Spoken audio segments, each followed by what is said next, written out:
Sir, can you start now? No, I want to tell you that I'm here. So Okay, sir. go as per your timing. Okay, no Okay, problem. sir. Okay, thank you. I am available. Okay. So let me know when we can start. Okay, I'll Sure, sir. be, I'll switch off my camera and mic now. So Okay. let me know whenever we are going to begin. Okay, sir. Sure.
Hello, everyone.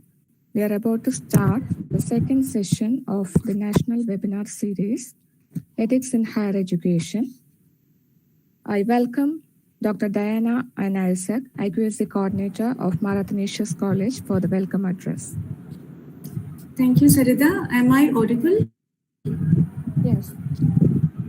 Okay. A very good evening to one and all of you, and a hearty welcome to the second session of National Webinar Series on Ethics in Higher Education, organized by the IQAC of Marathonicius College, Kodamangalam, under the UGC paramarsh scheme. Speaking about our college, we are a NAC accredited A+ grade institution with autonomous status. We are also ranked 86th in the present NIRF ranking. And as part of our commitment towards quality enhancement, IQAC has taken this initiative for organizing a national webinar series with eminent panelists from across the world. We are very much privileged to have with us today Professor Bala Ganapathy Devarakonda, Professor and Head, Department of Philosophy, University of Delhi. He will be talking about ethics and professionalism in higher education. We are all excitedly looking forward to hearing from you, sir.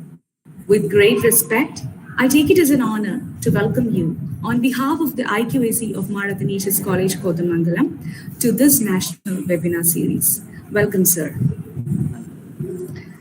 May I also take this moment to welcome our principal, Dr. Shanti Avira ma'am, who is a constant source of support to all the initiatives of IQAC. May I also welcome the faculty members, research scholars, students from our institution, mentee institutions, and all the participants of this webinar who have joined us through this Google Meet and YouTube live streaming. Thank you. Have a great session ahead. Over to you, Sarada ma'am. Thank you, Diana. Good evening, all of you. It's a great pleasure for me to introduce you all to the speaker of the day, Professor Bala Ganapathy Devarakonda. Professor Devarakonda is a distinguished professor, eminent researcher, and above all, a great speaker. He is currently working as a professor in the Department of Philosophy, University of Delhi. He had been Chief Advisor of the Center of Ethics and Values, Ramanujam College, Delhi, from 2017 to 20. Professor Devarakonda has specialization in social and political philosophy, historiography of Indian philosophy, philosophy of religion, and human rights. He has many research publications and books to his credit and has done many presentations as resource person. He is editor-in-chief of the International Journal of Applied Ethics, and he is associated with many professional bodies also. Today, he is going to talk to us about ethics and professionalism in higher education, a topic of interest to all of us, we all being part of higher education institutions. With these introductory remarks, I invite Professor Bala Ganapathy Devarakonda to take over the session. Over to you, sir. Yeah, thank you so much, Dr. Sarita, for this kind invitation and also kind introduction. I'm hoping that I will be able to share my screen. Is that okay with all of you? Can I share my screen? Yes, sir.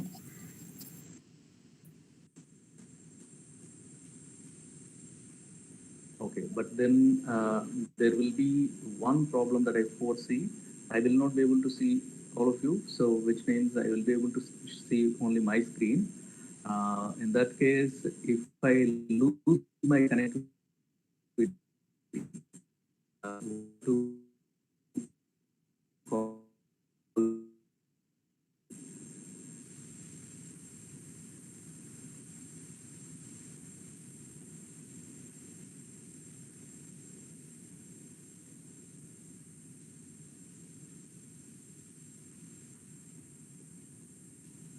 I'm not sure whether you are able to see my screen, so please, one of you have to tell me. Can you see my screen, friend? Yes, sir. We see the screen, but the Google Meet window is also. Yeah, now it is clear.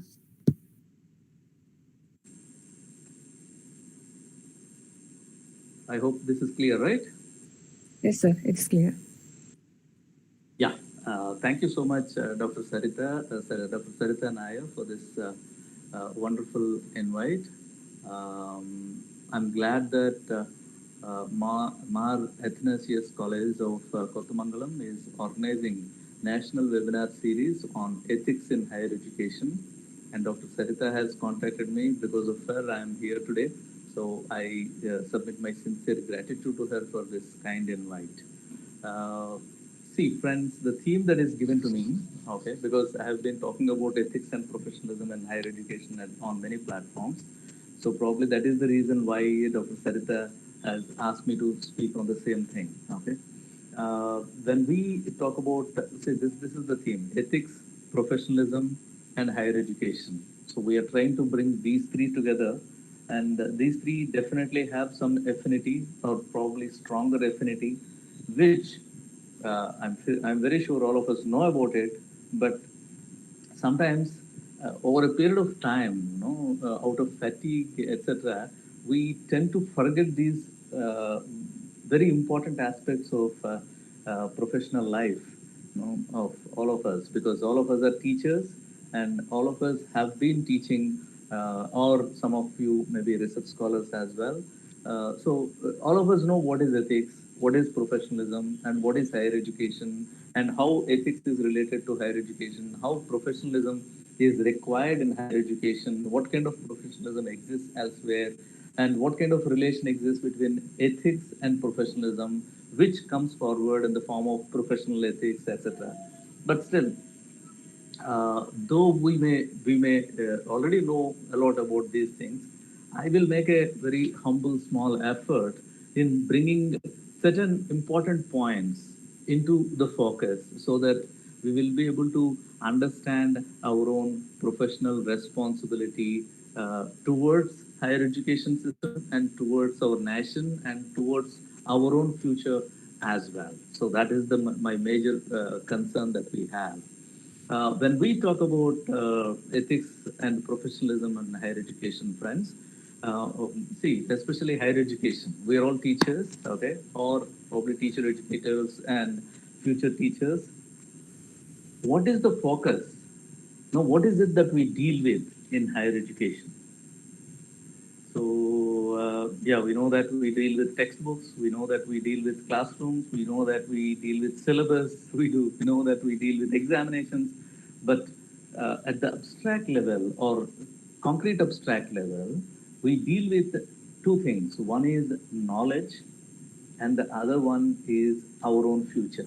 So please keep this in your mind, okay? We deal with knowledge in the sense that not just the knowledge that is already there, we also contribute to the knowledge. Okay, so we are also, as a part of higher education, we are also creators, enhancers, or people who add to the existing knowledge. Okay, so that is how never think that as teachers we are only supposed to disseminate the knowledge. No, we are supposed to disseminate the knowledge, but we are also supposed to generate the knowledge, right? So we have two-way responsibility with us. One is generation of the knowledge and dissemination of the knowledge to the students, and that is where we deal with knowledge. The second one, I said we deal with our future. So how is it so? We deal with younger minds. Okay, as teachers, we deal with younger minds, and when we are dealing with younger minds, obviously we are dealing with our future. If we don't perform our responsibility in a proper way, that stake, it is our own future which is at stake. That is how the responsibility of a teacher is more than responsibility of or responsibility of an administrator or whoever it may be. Because if the teacher gives wrong, and which leads to the spoil, which will have negative effects on the future of all of us together. That's not just one, all of us together. So understanding teachers more responsible and more accountable and more professional and more ethical. So that's what I wanted to stress when I say, what is it that we deal with? Once we understand that we deal with knowledge and we deal with our future, we would definitely feel more responsible, because most of the times what we think is, when I'm going to the classroom, I am only concerned about this lecture that I have to give. No, actually, what I'm going to do in the classroom will have effect on the knowledge as such, and also will have a larger effect on my own future as well. Okay, it's not just the future of the student. Sometimes we wrongly tend to think that it affects the, actually it affects, as much it affects the future of the student. That is where, say for example, if you don't teach a teacher of engineer for construction or treatment, it becomes difficult. Your own future and the future of the generations are getting that's what should make us more responsible towards the knowledge and our own future, professionalism and higher education. I would be talking about what is a profession. I'll begin with profession. Okay, since we have an important component called professionalism here, I will talk about what is the profession and how teaching is different from other professions. That's what I would talk in this component. That would be the first component of my talk. And in the second component, I would be talking about what is ethics and what are various ethical theories. How do we understand them? Some of you may be from philosophy, you may be already acquainted with them, but some of our friends may not be acquainted with these ethical theories. So I will try to slightly introduce ethical theories through an example, so that they will also have a better understanding and better opening into ethics. And then the third component, which would be the last one, would be like ethics and professionalism. And I would say that when ethics and professionalism come together, they lead to a kind of responsibility and accountability. They stress a kind of accountability and responsibility on the part of the professional, whoever it may be, whether it is a doctor or a teacher or whoever. So I would argue that in higher education, as a teacher, what kind of responsibility or accountability that we have. So I would be stressing about that in the third or last part of my talk. I understand that I have 1 hour time, so I'll try to complete my talk within 45 minutes, so that we can have a discussion. What is a profession? This question we have to ask ourselves, because this is the one which takes us to further clarity with regard to what kind of professional ethics that we are going to talk about. Okay, so it definitely, profession is different from vocation and hobby. Okay, hobby is something that we cultivate for the sake of our own enjoyment, and vocation is also different. But profession is more a stronger one, focused one. Uh, so modern institutionalism has stressed the importance of profession more. So basically, we are not saying that before modern institutionalism there were no professionals, but the modern coinage of the word profession and its use as we understand it now is because of the modern institutionalism. Okay. Now, how does profession differ from occupation? The difference, the variance between occupation and profession is very important for us. See, all of us are in some occupation. We are in occupation as teachers, but we are also professionals as teachers. So, what is the slight difference that we find between these two? The one important aspect that we have to note when it comes to the difference or distinction between occupation and profession is this. An occupation becomes a profession when a group of individuals sharing the same occupation organize to work in a morally permissible way, or to work to support a moral ideal. So morality is the one which makes occupation, people who are into this occupation to become professionals. So each one of us are into the occupation of teaching, but teaching as such, when it is an organized one, okay, under the moral support, or under the support of a moral ideal, only then we call it a profession. That is how the relation between profession and ethics is integral relation. It is not that ethics has to come out from elsewhere into the profession. Okay, the very definition of profession includes the moral component within it, which is to be properly understood. The other important point that I want to stress here with regard to this profession is that the standard set for the profession would be beyond what law in general, marketplace, or ordinary morality or public opinion demand. Okay, so law also demands certain things from us, and in ordinary regular everyday life also we follow certain kind of morality, and we also have public opinion which influences our course of actions of the individual. So basically, the profession that we are talking about sets moral standards or standards which are beyond these. Okay, the professional standards would be beyond the marketplace or ordinary morality, and beyond public opinion, and beyond sometimes what law prescribes even. So that is how profession sets these higher standards for itself. Okay, so that is very important that we have to make note of when it comes to understanding what a profession is. And these professions, when you are into a profession, you have obligations. Okay, and these obligations are very important for us to know.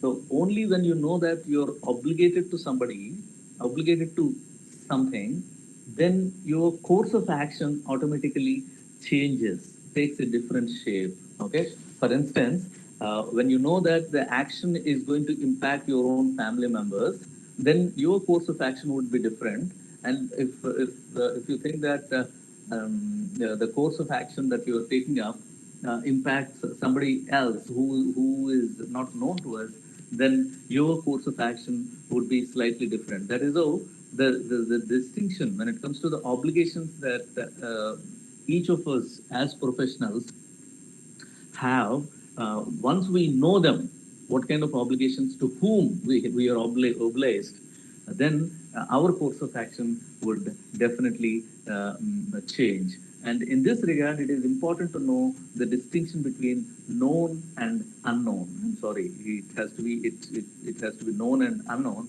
Wrongly, it is written as known and known. Because, as I said, if the obligations are towards the known, then they will have stronger impact. And if the obligations are towards the unknown, there is a possibility that the impact would be less stronger. Okay, so that is how known and unknown are very important in academic life. Sorry, in ethical perspective of obligations towards others. Okay, so for example, you have obligations towards every professional. Here we are not just talking about teachers or higher education professionals. We are talking about any professional. Every professional has an obligation to the employer. Okay, you cannot deny that, and the employer is obviously known employer. Okay, so this would be always very strong. But sometimes, along with the employer, you also have obligation towards your clients and customers. Okay, for instance, if you're taking a teaching profession, then your students. Okay, so then here sometimes these clients and customers are known and sometimes unknown as well. Okay, if it is students, obviously it is known. If it is customers in other professions, it is sometimes unknown as well. Okay, the other obligation that we have along with the employer and the customer and the clients, the other group of people to whom we are professionally is obliged is other professionals within the profession, which means colleagues.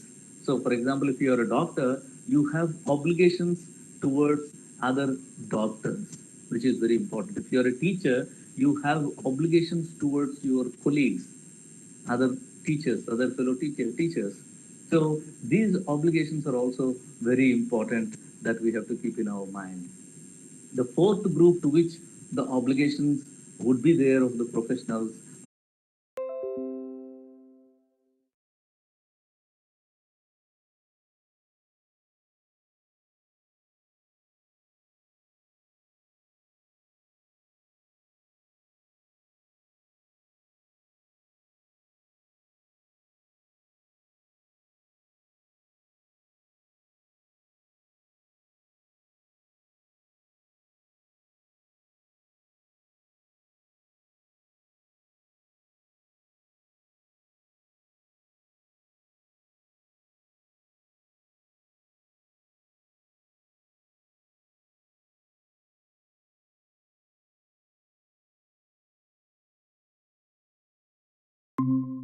morality and ethics can be attributed at the level of human action. So if we are attributing ethics to the human action, then this analysis is required because every human action will have these three components. Okay, nobody would disagree with me in this regard, I believe, because every human action will have action itself. Okay, this one, and then an agent who performs the action or actions, and the outcome of the action.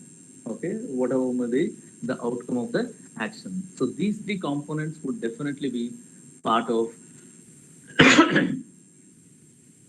human action. Okay, so if this is the case, the question that we have to ask, okay, because we are asking, we are analyzing theory of action in for the sake of understanding ethics. So that is how we are supposed to ask this question: that where is ethics? Where does ethics lie in these three? So we have three components: agent, action, and the outcome of the action. Where do we find ethics? Do we find ethics only in the agent, or do we find ethics in the action, or do we find that, or do we attribute ethics to the outcome of the action? So where do we place it is an important question that we have to ask. Where is, for example, if we say ethics is talking about rightness or wrongness, good and bad of human action, then where do you place good? Good with regard to the outcome of the action, or good with regard to the action itself? Good with regard to the agent. So where do you place? No? So how do you analyze ethics within the realm of human action? Is an important question that we have to address. And by analyzing this, I will try to provide you, or I will try to explain you three very important ethical theories, which there are many ethical theories, but three fundamental ethical theories that we are supposed to know, so that we can perform our own duties or our actions within the realm of higher education as professionals in a better way. So that's my goal. So there are various theories that have come up, and I'll talk about three theories that we have. Some scholars argue that it is the outcome of the action that is important. See, you're acting. Okay, how will I say whether it is right or wrong, good or bad? Only on the basis of the consequences, outcome, consequences of the action. So there are certain theorists who argue that ethics comes into picture at the level of this part, outcome or consequences. Okay, so only on the basis of the consequences we understand an action to be either right or wrong, good or bad. Okay, so this is one set of scholars who argue this way, and these scholars are called consequentialists. So consequentialism as an ethical theory is very important, and in fact, in the modern times, and even in the contemporary times, this is which has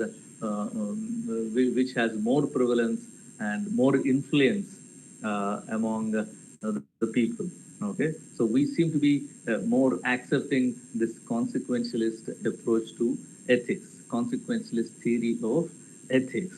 Okay, so here, uh, even if the agent, whoever may be the agent, whether good or bad, it doesn't matter. However, you have done the action, it doesn't matter. What matters is the consequences of the action. Okay? If the consequences of the action are good, then the action is good. If the consequences of the action are bad, then the action is bad. The second group of theorists argue that no, it is not at the level of consequences that we have to locate goodness or badness or ethicality of an action. It is to be located within the action itself. How you perform the action is very important.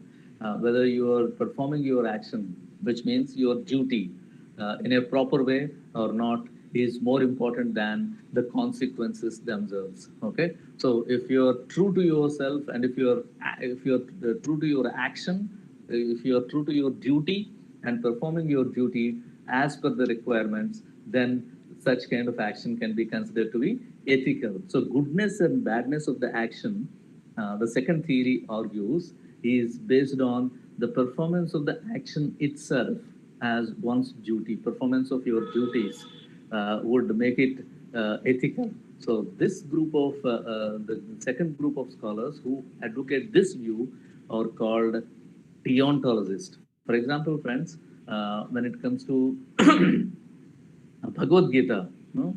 The text Bhagavad Gita, what is being stated is Arjuna was asked to perform his duty.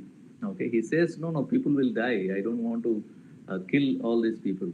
So killing may be wrong or right, but Krishna says, no, it is not the consequences, who will die and how many people will die, that is important. What is important is your performance of the action itself, as you have certain duties as a human being, and you are supposed to perform your duties, and that is how duty for duty's sake. This is what is the motto of deontological theories, which argue that the performance of the action is more important. The true goodness or badness is attributed at the level of action itself. Okay, so now these theories, the deontologists would say the outcome doesn't matter. If you are doing your duty, even if the outcome is negative, it doesn't matter. It still be considered to be good because you are performing your duty in a meticulous way, in a perfect way. The third theory that we find here, which is rooted in the agent. Okay, the other group of scholars argue that what is very important is the intentions of the agent. Okay, see, if the agent is more important, the agent has to be virtuous, and the intentions of the agent are very important, which decide the goodness or badness of an action. If your intentions are to do good, even if you are not able to perform the action well, and even if the consequences are negative, still you would be considered to be a virtuous person, a good person. Okay, so that is how the third theory argues that goodness and badness are the attributes of the agent himself. Okay, so that is how this theory is called theory theory of virtue. Okay, virtue theory. So these are the three theories that we get in ethics, which stress three different aspects of theory of action. One talks about the importance of the agent. The other one talks about the importance of the action. The third one talks about the importance of the consequences. And the theory which advocates the importance of consequences says only on the basis of the consequences we can consider an action to be good or bad, irrespective of how the action is made or how the action is performed, and whether it is your duty or somebody else's duty, it doesn't matter. And whether you have good intentions or bad intentions also doesn't matter. Okay, so that is how consequentialists argue. And the deontologists, the second group of scholars, argue it doesn't matter whether you have good intentions or bad intentions, whether you are virtuous, whether you are good or bad as an individual, and it doesn't also matter whether it leads to good results, consequences, or bad consequences. If you have performed your duty in a perfect manner, then that can be considered to be ethical. And the third group, theory argues that no, the intentions are very important, and one has to be virtuous. Okay, because the goodness and badness are attributed to the individual himself. And if the action is whether the action is performed as a duty or whether the consequences are good or bad, it doesn't matter if the agent, the performer, is virtuous. So this is how we have three theories in ethics that we talk about virtue theory, deontological theory, and then consequentialist theory, which is often also talked as utilitarian theory. Okay, so where do we place ethics in them? And now, where is good and bad involved? This is what we have to look at, and I have also explained you variance in these three theories. Say, for example, I can give you an example and try to explain it. Okay. Um, yeah, these are the theories. The example is there is a swiftly flowing river, and we found that suddenly somebody, a small boy, fell into the river in this swiftly flowing river, and he is shouting for help. Okay, and nobody was responding to his call, and everybody was quietly observing because the river is very swift. So nobody dares to jump into that to save the boy. And in between, after a few minutes of silence, somebody suddenly jumps into the river and swiftly flowing river and saves the boy. Okay, so now what is the consequence of the action? Consequence of the action is saving the boy. So what is very important is only saving the life of the boy, and it has happened, and that's how we consider the action to be good, right? So this is the consequentialist approach. Uh, so after some time, no, when the boy was rescued, boy's mother came there, and then she says, "Oh, good that you have saved our boy." Okay, which means the boy who was saved, the person who has saved the boy is his own father. Okay, now the kind of goodness that you attribute to the boy, attribute to the savior, comes down a little because uh, the boy fell into the river and there was a silence for some time, which means though he is his father, he did not jump immediately. He waited for some time to see whether somebody else would jump into the river and save him. Okay, so his duty, and also you understand that it is the duty of the father to save the child, and that is how you don't consider the consequences. You move to the second level where you think that since you understood that this is his father, it is his duty to save his father. Okay, so that is at the second level, which comes as a deontological theory. But then it did not end there. The savior, the father, looked back and said, "Who is the one that has pushed me into the river?" Okay, and now when you hear this statement, okay, when you once understand that he did not jump on his own, which means to perform his duty, and he doesn't have any intentions of saving the boy, rather he was pushed by somebody else into the river. Okay, now do you attribute any moral worth to the action of the individual? No. See, if there are no intentions, then you don't seem to be attributing any moral worth to the action. So that is how these three theories can be very well understood in terms of the consequences of the action, performance of the action as the duty, and the intentions of the agent. Okay, so sometimes all these three are very important, but I am trying to explain through this example. What I am trying to explain is there is a difference between consequences and performing the action as a duty and having intentions of performing that action so that it can have its own moral worth. Okay, so this example helps us to understand the consequentialist approach, the deontological approach, and also the virtue theory that we are talking about, where intentions are also very important. So I just thought this way I can introduce you to all these three theories. Now the question is, now that we have understood what is the profession and professionalism, and then we also have looked at the ethics and ethical theories. Okay. Uh, Sarita ji, if I'm crossing my time limits, please do let me know. Okay. Sir, it's going I will try to. time. Yeah. How much time do I have still? Now it is about 5:15. So we have time until 5:30. Okay, okay.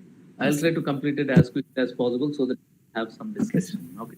So now the question that comes forward is, now that we have understood the profession, obligations to the to various people, and then ethical theories, where do you place yourself as a teacher is very important. Do you place yourself at the level of consequentialism? Do you place yourself at the level of deontology, or do you place yourself at the level of virtue ethics? Okay, we have to ask this question while performing our duties in the um, in the working place, whatever it may be. Okay, so this question is very important to me. You have to see whether you are a virtuous person or whether you are a duty-minded person or whether you are only concerned about the consequences. At the end of the day, because the system always demands tangibility of your actions, and that is how system would always be looking at consequentialism. Okay, the result is very important to them. Whether you are bringing 100% result or 10% result is important to the system. But as an individual, what is important to you? Deontology or virtue? What is important? That's what we have to look at and try to understand. And this is where I would argue the accountability is more important in understanding professional ethics. Okay, so just a minute, let me try to.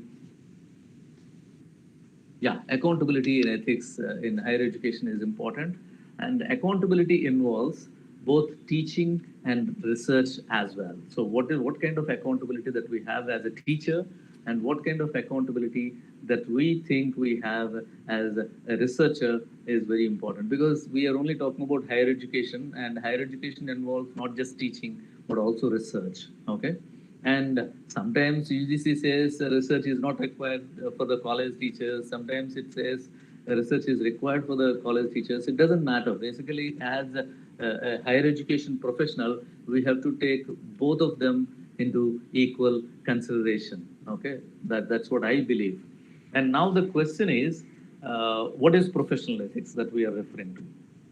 We understand that there is something called general ethics as such, which which is there for all of us and which we have to follow. And we also understand that there are professionals, and professionals also have a different kind of ethics. Though I have clearly argued before, saying that ethics is an integral part of any profession. Now the question is, how do we relate these two, ethics and professional ethics? It is often understood that general ethics or ethics that we talk about is a broader and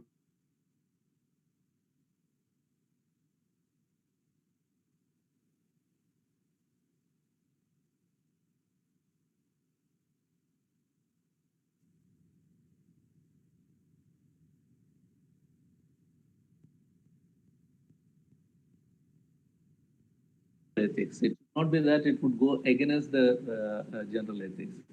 But even then, friends, professional ethics, each of the professions demand higher levels of integrity and accountability than general ethics. See, as an individual, you may be free to do certain kind of things, but as a professional, you are not so free to do certain kind of things. Okay, for instance, as an individual, you may be free to do whatever, but as a doctor, no, you have certain responsibilities and certain kind of integrity and accountability that is required at the level of performing the profession. Similarly, it is with the teachers as well.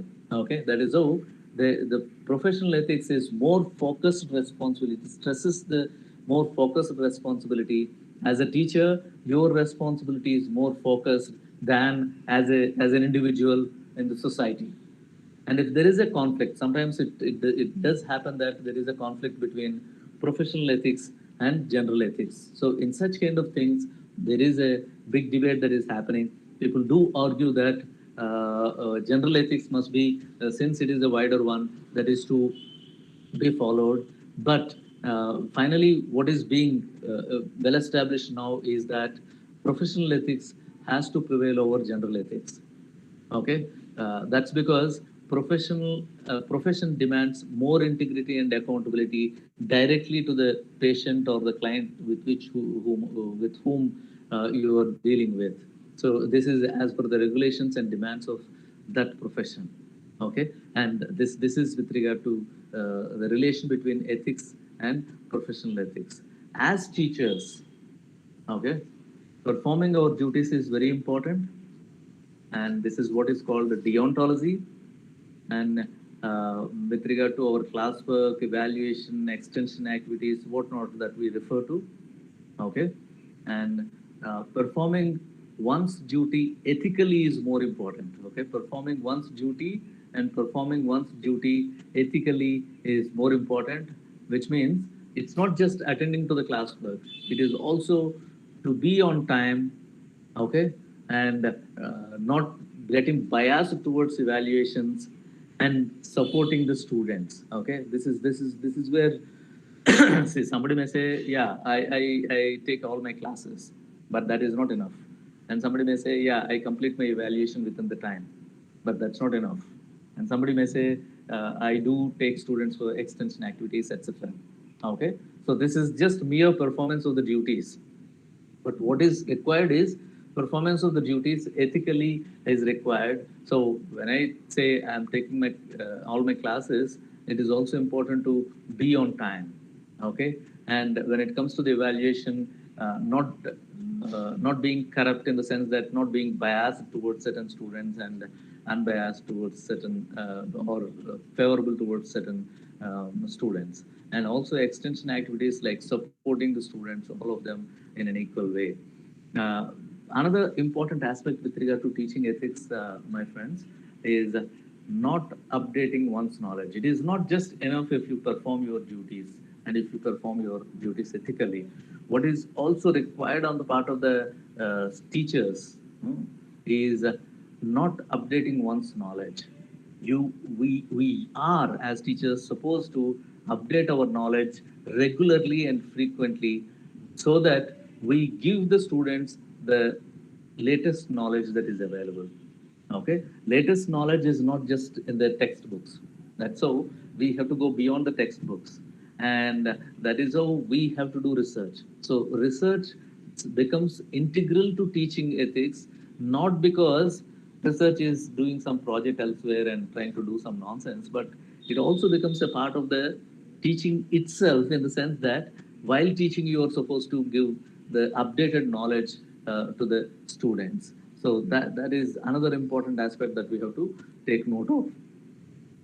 And not working for self improvement is also a kind of corruption, according to me. Okay, please don't mind me using this word. Each one of us as teachers are supposed to work continuously on our own improvement as teachers, okay, as human beings. And if you don't do that continuously, which then it is also unethical. Okay, when I say self improvement, we are supposed to spend some time on ourselves and be reflective about ourselves as the individuals, ourselves as the teachers, and ourselves with regard to our own duties that we are performing. So this self-reflectivity on the part of each one of us is very important with regard to teaching. So duties, performance of the duties, and updating our knowledge and working for the self-improvement are very important aspects of professional ethics as a part of teaching ethics as a part of professional ethics. The other important component that I want to stress is the research ethics. Uh, we are all, as researchers, contributors to the knowledge. As I said, we are not just disseminators of knowledge, we are also generators of knowledge. And that is how we come together and contribute to the knowledge, and that is how knowledge grows. Okay? Here, it will not be out of place, friends. What is this? What is it that happens in research? Some people say it is researching the same thing. So it's like combining few things and placing them together, etc.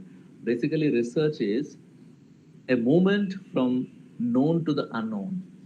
Okay, you have certain kind of knowledge, and you want to push the walls of the knowledge.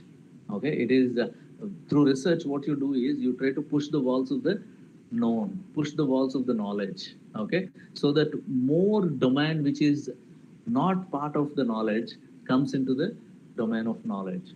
So what we try to do in research is we stand in the known domain. Okay, we stand in the known domain through our research tools and through our methodologies. We try to push the walls of the known or unknown and try to bring more unknown into the domain of known. So that's what we do in research. So there is always a movement from known to the unknown, which is very important. And unknown is the one which instigates us to attracts us to do more rigorous research. Okay, so as contributors of knowledge, we have to be original, innovative with regard to theme and method, and this is very important thing, my friends. Like, people do talk about perfection, but I don't believe in perfection, because what I believe is, if you have an ideal person in front of you, a perfect person, and if you try to achieve or reach out to him, it is never possible. So, for example, I can never become Radhakrishnan. I can only become Balaganapati in an improved sense. Okay, so that is how what we have to continuously strive at is one step ahead of my own self. So when I come out of my class, I should feel that, yeah, sometimes people do criticize teachers, saying that what is it that they do, teachers? They only repeat what was already stated. Here, it will not be out of place. I will request you to think, do you think that you merely repeat the previous class in the present class and also in the future classes? So how do you look at it? Is it mere repetition? I don't think so. Then how do you look at it? Some people say it is not repetition, but it is a kind of stage performance. Okay, so you have already the script with you, syllabus with you, and you perform it there in the classroom. That is also wrong, because in the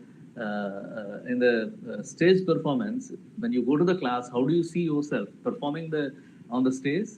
But I don't agree with this kind of an explanation, kind of metaphor, because here in the stage performance, the script is already decided, script is already written and presented. So we don't go by the script. No? We try to be innovative as much as possible while teaching in the classroom. So suddenly you ask somebody a question, and some student gets up and asks you a question. So it is definitely not a stage performance. Then what is it? No, I consider teaching to be, or a class teaching to be, a spontaneous performance. No, it is a kind of spontaneous performance. Though you know that what topic you are going to teach there, you don't know what kind of words that you are going to use. What would be my next sentence? I don't know, but still I go there and perform. And that is how, since it is a spontaneous performance, after you come out of the class, you always understand whether you have done well or you haven't done well, or whether you have taught better than the last class, or whether you couldn't do it well. Because see, all as human beings, all of us may not be performing with same rigor all the time. Okay, and one thing, as teachers, the problem that we also face is, if you get the name that he's a good teacher or she's a good teacher, then you have to live up to those standards that you have set for yourself, and you have to perform similarly or better than that all the time. This is what people would expect, the students would expect from you. So if you don't perform well, then sometimes if you are close to the students, they themselves will come and tell you that you couldn't do well today in the class, right? So the kind of standards that you set for yourself are very important, and that is how every time you should try to move one step ahead of yourself, and that is how, as a contributor to the knowledge, you can improve yourself. Uh, Other problem that majorly that the Indian society, especially elsewhere as well, that we are facing is plagiarism. Okay, owning others' property without their knowledge, without acknowledgement, without their knowledge and without acknowledgement as well. See, obviously you don't try to take the property of the others, right? Similarly, you cannot take the work of the others as well. Somehow I don't know why people have started thinking that it is possible, which has given way for this major disease that we find in the academic world in the name of plagiarism. So but if you look at Indian ethical perspective, we find these theories, no, ethical cardinal virtues of Indian tradition in terms of ahimsa, satyam, asteyam and aparigraha. They clearly say asteya and aparigraha. You have to stay away from others' property and you should not steal others' property. These are the ethical virtues which have been stressed in Indian tradition continuously. Unfortunately, I don't know what happened in the modern period. We tend to be more concerned about others' property than our own property, and others snatching away others' property than our own property and claiming it to be our own one. So this is to be avoided. And friends, in this regard, I would like to stress, yeah, this important aspect that you find. This is a UGC document, Academic Integrity and Prevention of Plagiarism document, which has come out in 2018. I want you to read this document, which helps us in a better way to reorient ourselves towards our profession. Academic integrity is the intellectual honesty in proposing, performing, and reporting any activity which leads to the creation of intellectual property. Plagiarism means the practice of taking someone else's work or idea and passing them as one's own. These are the definitions of academic integrity and plagiarism that are provided by UGC. And please make note of these things so that we don't fall prey to unfortunate things. Okay. So the objectives of this document that is presented is to create awareness about responsible conduct of research, thesis, dissertation, promotion of academic integrity, and prevention of misconduct, including plagiarism, in academic writing among the students, faculty, researchers, and staff, and also to establish institutional mechanism through education and training to facilitate responsible conduct of research, and also to develop systems to detect plagiarism and to set up mechanisms to prevent plagiarism and punish a student, faculty, researcher, or staff of higher education institution committing the act of plagiarism. So, friends, we have to take note of these major concerns that we have, and be careful with regard to unprofessional things or unethical things that we find within our profession that we must stop ourselves from. So with this, I would like to stop here and mention one thing, that we have, as individual human beings, we have obligations towards our own self. We also have obligations towards the known others. We also have obligations towards unknown others, okay, which means other human beings and so many other people around us. And this is where it is very important that it is not enough if you realize your obligations to your own self and ignore your obligations to others. This is what is mostly happening. You realize the obligations of your own self and you ignore the obligations that you have towards your known other and unknown other. And sometimes what happens is, even if you think that you know the obligations that you have towards yourself, they are wrongly conceptualized, in the sense that plagiarism is such kind of wrong conceptualization. You understand the obligations that you have towards yourself, but still you resort to stealing somebody else's work and present it where you're completely missing your obligations to your own self, which is very dangerous. And our obligations to our future in terms of obligations to the students is very important. And sometimes we do find that some students are not up to the mark, etc., kind of statements. But I would like to stress one important aspect, one sloka that we find in Indian tradition, which says, Amantram aksharam nasti, nasti moolam anaushadham, ayogyah purusho nasti, yojikas tatra durlabhaha. Okay, there is no letter, alphabet, akshara, that cannot be used as a mantra, and there exists no root, okay, root, which cannot be used as a medicine. Likewise, there is no incompetent or useless person that we find in the world. Similarly, what is missing, or what is difficult to get is scarce to what we don't find is a person who knows how to make good use of all these things. Good use of the alphabet, akshara, good use of the root as an aushadha, and also good use of beings, human beings around us. And I believe that only teachers can do that. Okay, only a teacher and guru can be such kind of yojika who can use both alphabet, root, and human being in the best possible way to give to create the best future for all of us. So that is what we have to understand is the importance of professionalism in and ethics in higher education. I hope, yeah, I would like to stop myself here. If there are any questions or any concerns that any of you have, I would be happy to respond to them.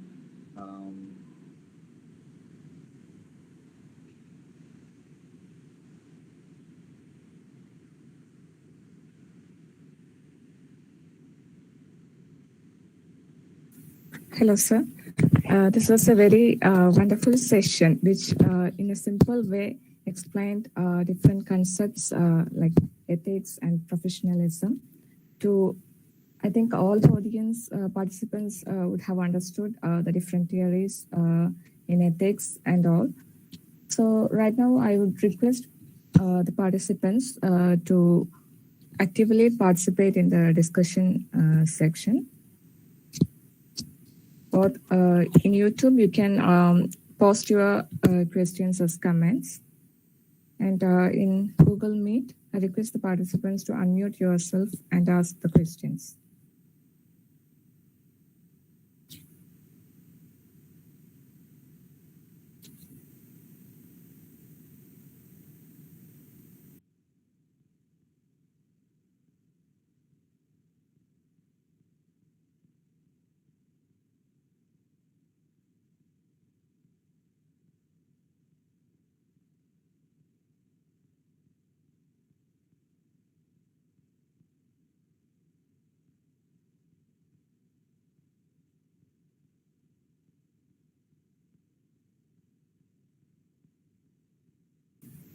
Hello.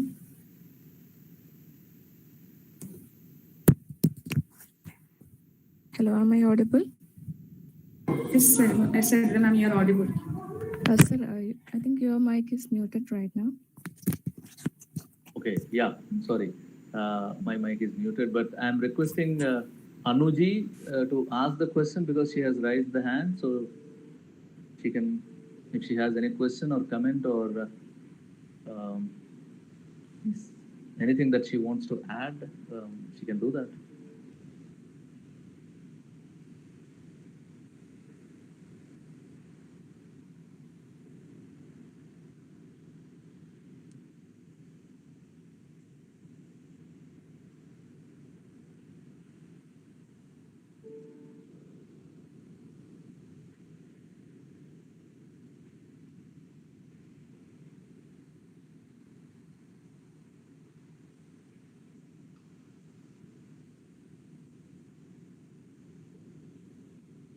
Sir, Anand Tyagaraj has commented that apart from teaching, the teachers must be honest, sincere, and update knowledge. Really a worthy and very important message for all teachers of higher education. So it is comment to your today's session? Yeah, that's what exactly I'm trying to stress through this lecture, Anandji. Thank you so much for pointing out that. We have to, unless if we don't update our knowledge, which means we are not giving updated knowledge to our younger generation, which is almost like not performing our duty in the way it is expected. So if if you are not performing your duty in the way it is expected, then obviously we have to say that we are corrupt, we are biased, and we are corrupt. So corruption is not just taking money from somebody. Corruption happens at many ways in different levels. So we should be very careful in as teachers, because we are responsible for our future and also the future of our children, our younger generations. So this responsibility, once we realize, you can never be able to do anything that would harm our future, right? So what is important is realizing this responsibility. It is not that we don't know that we are responsible, but sometimes we tend to forget this responsibility because we would be going with the flow, like going to the department and teaching and then doing some other work and taking care of the family. So in this flow of everyday happenings that we have to take care of, we tend to forget these aspects, these very important aspects of the kind of accountability and responsibility that we have towards ourselves and towards our future generations and towards the humanity at large.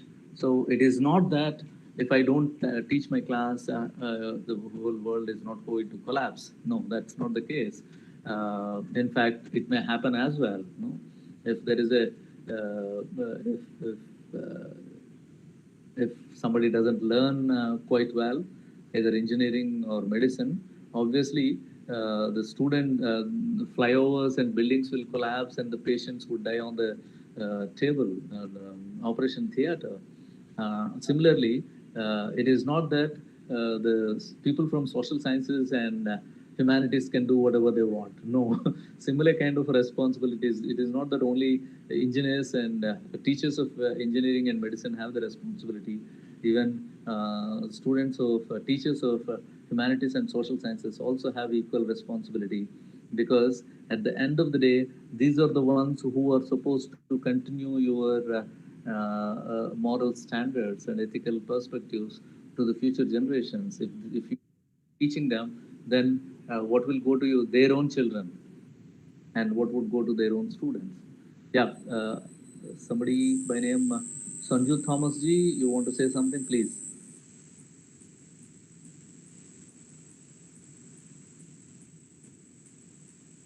Yeah, we seem to be competing with each other as educational institutions, educators, to get better ranking in NIRF, NAC, and the whole nonsense that is happening around us. The primary role of the teacher gets sidelined because of multiple roles they have to perform. Is this a good trend? Yeah, definitely, it's not a good trend. That's what I was referring to. You have to see yourself as a consequentialist, because these people, the NAC, NIRF, etc., kind of people, what they look at is consequences. Consequences in the sense that the number game is numerical game is very important to them. Okay, but in the process, we should not lose ourselves, right? So that is how it is a real tough job for the teachers now, especially in this competitive world. It is not that only students compete. No, students have to face this competitive world. The teachers equally have to face this competitive world and try to perform well.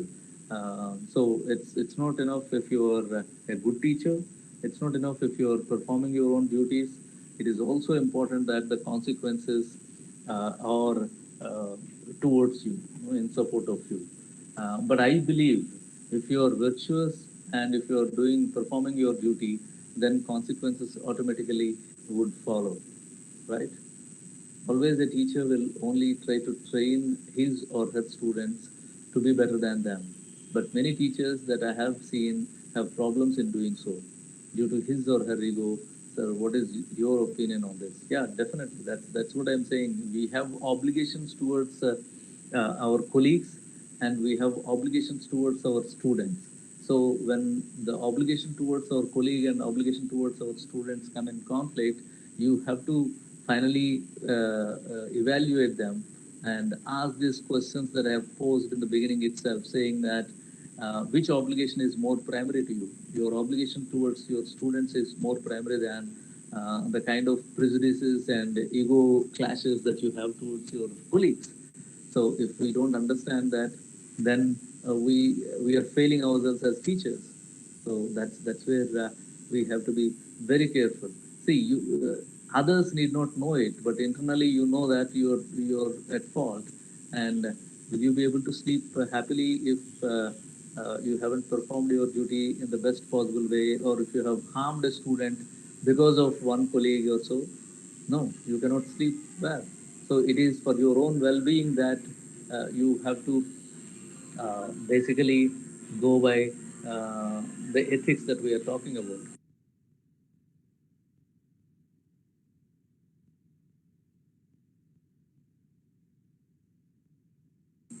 I'm sorry, there is some noise around, so.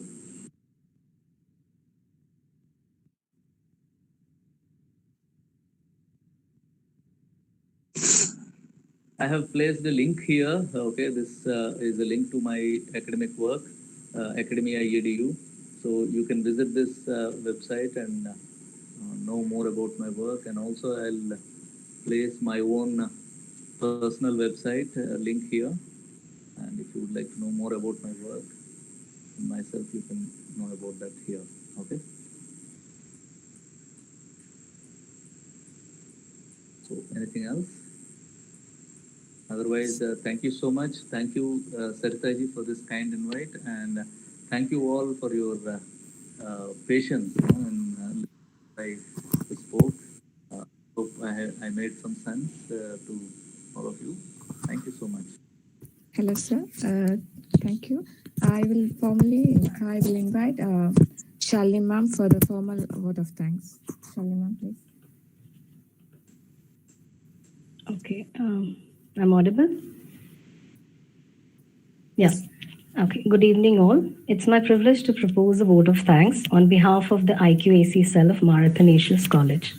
Now, as members of the academic community, we hold the responsibility of conducting all our professional practices, whether it is teaching, research, or dissemination of knowledge, in accordance with the ethical principles. So today we had an opportunity to attend a very interesting session by Professor Bala Ganapati, wherein he started with explaining professionalism, ethical theories that establish how one's intentions determine their actions and the outcome from their actions. And finally, he went on to explain the responsibilities and accountability that educators shoulder.